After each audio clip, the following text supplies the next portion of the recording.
কারো ঠান্ডা লাগলে এই মশলা চাটা খুব বেশি না 3 দিন 2 বার করে খাবে। আল্লাহর রহমতের বরকতে যত ঠান্ডাই হোক ইনশাআল্লাহ সেই ঠান্ডার প্রভাবটা কমে যাবে। তাহলে চলো আমরা দেখে নিই কী কী জিনিসের সমন্বয়ে আমি এই চাটা তৈরি করেছি। এখানে দেখতে পাচ্ছ হানি অর্থাৎ মধু। মধুর পরিমাণ তোমরা দেখতে পাবে যখন আমি চায়ে দিব, দেখাবো। তারপরে দেখো এখানে আছে বে লিফ তেজপাতা, একটাকে আমি 2 টুকরো করে নিয়েছি। আছে লেমন লেবু 3 পিস 3 পিস। আছে এখানে জিঞ্জার আদা আমি কেটে নিয়েছি পাতলা পাতলা করে। আছে কার্ডিমম অর্থাৎ এলাচ। আছে ব্ল্যাক পেপার অর্থাৎ কালো জিরা। তারপর আরও কিছু দিব, তোমরা ছোট্ট ভিডিওটা দেখলে সেটা দেখতে পাবে কি দিব। আর এখানে আছে সল্ট লবণ। এই সবগুলো জিনিসের সমন্বয়ে আমি এমন একটা রং চা তৈরি করব সাধারণ মানুষের জন্য উপকার।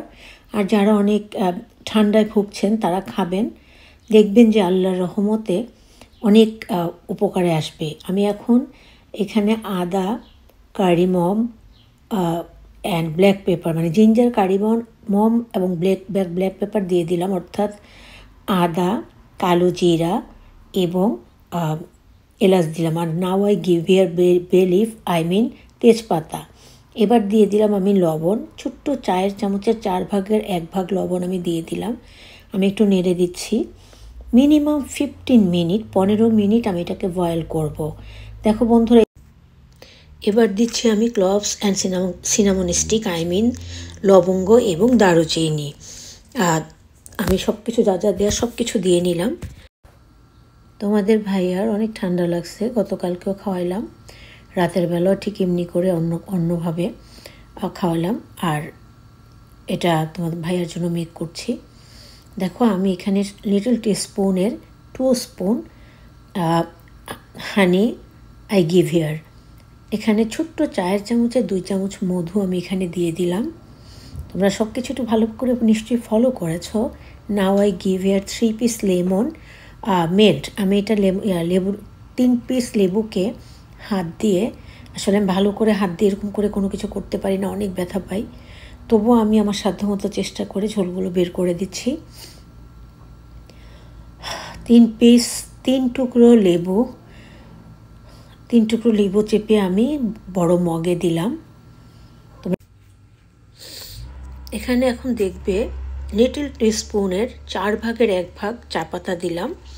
আর আমি আবারও বলছি 15 মিনিট আমি এটাকে বয়েল করেছি। চা পাতা দিয়ে এতটা সময় বয়েল করতে হয় না, চা পাতাটা নামানোর 1 থেকে 1.5 মিনিট আগে দিলেই হয়ে যায়।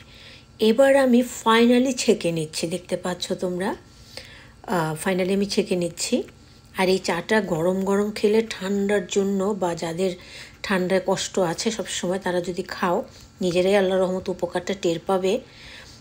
আমি নেড়ে চেড়ে তোমাদের ভাইয়াকে দিয়েছিলাম, তিনি খেয়ে দিয়ে খাবার দাবার খেয়ে তারপরে রটি খেয়ে কাজে চলে গেলেন।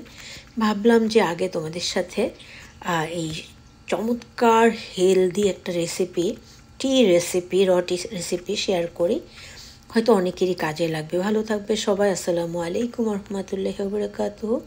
Thanks for watching and listening friends and family. আল্লাহ হাফেজ।